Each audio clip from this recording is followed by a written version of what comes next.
कहीं वो जो गोल्डन विंडो के नाम से दुबई बेचता था वो विंडो कहीं ना कहीं बंद हो रही है कहीं. Market is changing everywhere in the world. Like you always a guest here, you're not the host.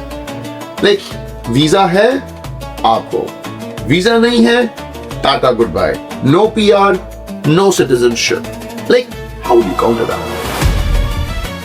आपकी दुबई की जो सोशल मीडिया मार्केटिंग है ना भाई, बहुत ही क्रेजी इंसेन है.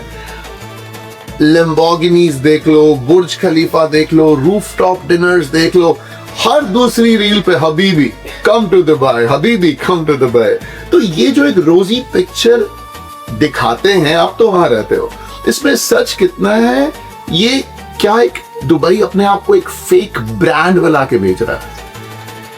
So see how you said कि हर किसी का लाइफ का एक्सपीरियंस है, राइट? तो ये मेरी लाइफ का एक्सपीरियंस है, right? What I experienced here and what I experienced back in Dubai before I came here and now I went back there too. Dubai ऐसी जगह है, हर किसी के लिए एक जगह बन सकती है वहाँ पर. हर कोई अपनी जगह बना सकता है. आप कम कमा रहे हो तो भी आपकी ज़िंदगी बहुत अच्छी है, आप कम में खुश हो, आप अलग चीज़ का. आप ज़्यादा कमा रहे हो, आप बहुत ज़्यादा कमा रहे हो, आप वो लाइफ भी जी रहे हो जो आप बोल रहे हो ना, rooftop, Lamborghini. And it's not once in a month, once in a year, it's every day, every weekend, you know. It's like that. That's the life people live. जला रहा भाई बहुत रहा. भाई देखो, यहाँ पे जो लोग यहाँ पे रह रहे वो यहीं पे रह रहे, कनाडा में ही कमा रहे, कनाडा के लोगों से ही कमा रहे. हाँ ठीक है, Dubai is a world business place. आप दुबई में रह के पूरी दुनिया से कमा रहे हो, और दुबई में सिर्फ इंडिया, पाकिस्तान, ये कनाडा, US यहाँ से लोग नहीं आ रहे, दुनिया की हर जगह से लोग आ रहे. They have so many different nationalities, I think 189 different nationalities that live in Dubai.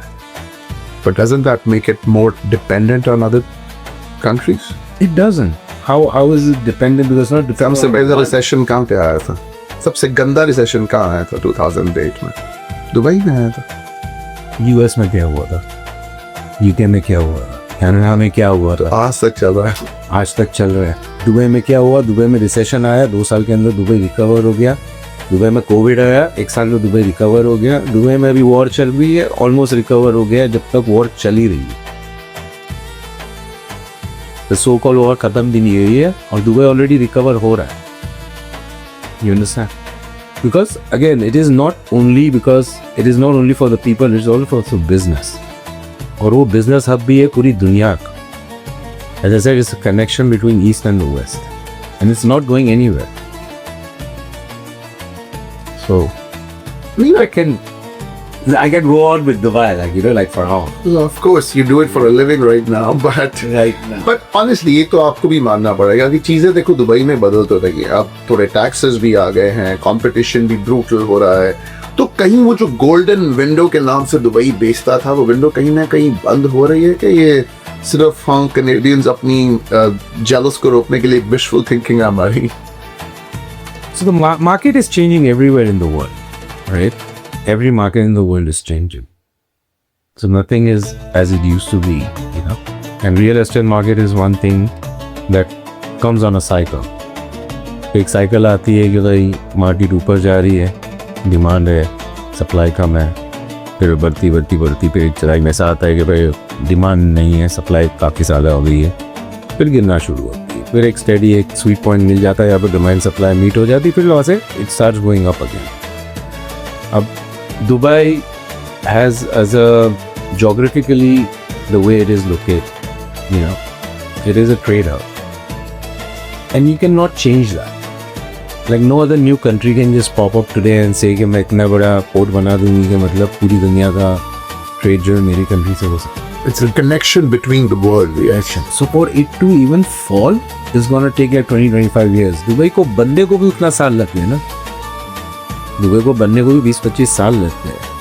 You know, 20-25 years there, Dubai was nothing, literally, right? In the last 10-15 years, it grew really fast, but last 25 years, it's grown as much as it grew.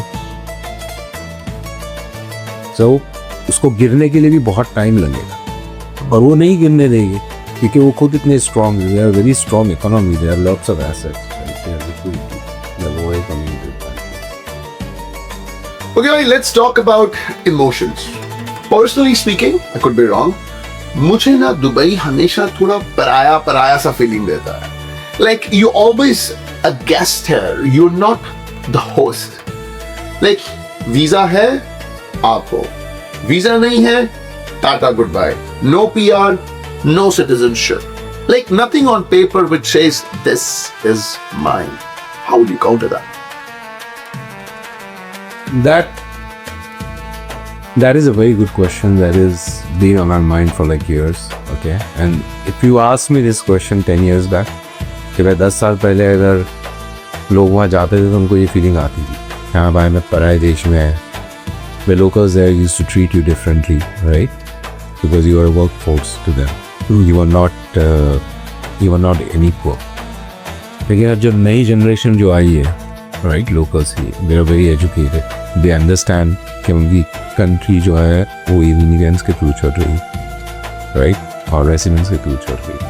We are residents, we are not immigrants. So residents के through चल रही है, तो उन्होंने एक understanding बना ली है इन लोगों को एक्सेप्ट करने की. तो आज वो जो चीज़ 10-20 साल पहले जैसी हुआ करती थी वैसी आज नहीं है, राइट. आज आप देख रहे हो जैसा, see social media is obviously it's always gonna show you the best of everything, but if you go there too, right, you see that majority of things that you've seen about Dubai is true. तो इतना सारी चीज़ें तो fake नहीं कर सकते ना इतने सारे लोग, right? जैसा आप सिक्योरिटी है, right? आपके पास वहाँ पे स्पेंडिंग पावर है, आपकी इनकम बेटर है, कॉस्ट ऑफ लिविंग भी यहाँ से बेटर है, सेविंग्स, राइट, सेविंग्स है, your luxury is high, right. The lifestyle is much better than what you have here, or anywhere else in the world for that matter. You know, in India, because in India you can have a lot of other things, but you don't have that safety and that cleanliness and all those other things that you actually want. So you have all that in Dubai too. So you have all these things. सिर्फ एक ही चीज़ नहीं है कि वो आपको अपना national नहीं बनाएगी, राइट, आपको नेशनलिटी नहीं मिलेगी. तब कंट्री उनकी है, आपको इतनी अपॉर्चुनिटी मिल रही है, तो हर जगह कॉम्प्रोमाइज़ तो हो रहा है ना. यहाँ पे भी आके कॉम्प्रोमाइज़ कर रहे हैं घर से दूर जाके. नहीं, कॉम्प्रोमाइज़ आई थिंक आप खुद के साथ कर रहे हैं. आपने अभी बोला हम इमिग्रेंट्स नहीं हैं, हम रेजिडेंट्स हैं. ये अपने दिल को समझा रहे हो कि इसमें कुछ फर्क है? इस सिचुएशन के पहले, ये जो वॉर की सिचुएशन हुई इसके पहले, वी अपने दिल को समझा ही रहे थे. क्या भाई हम भी है, यहाँ के लोग हैं, हम यहाँ पे रहते हैं, हमारे पास भी सब कुछ है, जैसे ये लोग रहते हैं वैसे हम भी रहते हैं, थिंग्स लाइक दैट. लेकिन जब ये वॉर हुई and the way that everybody was treated, everybody was taken care of, right, and everybody was made sure that nobody gets hurt, तो उसके बाद से लगता है कि नहीं, हम रेसिडेंट है, हमारे लिए भी उतनी सिक्योरिटी है जितनी एक लोकल के लिए है.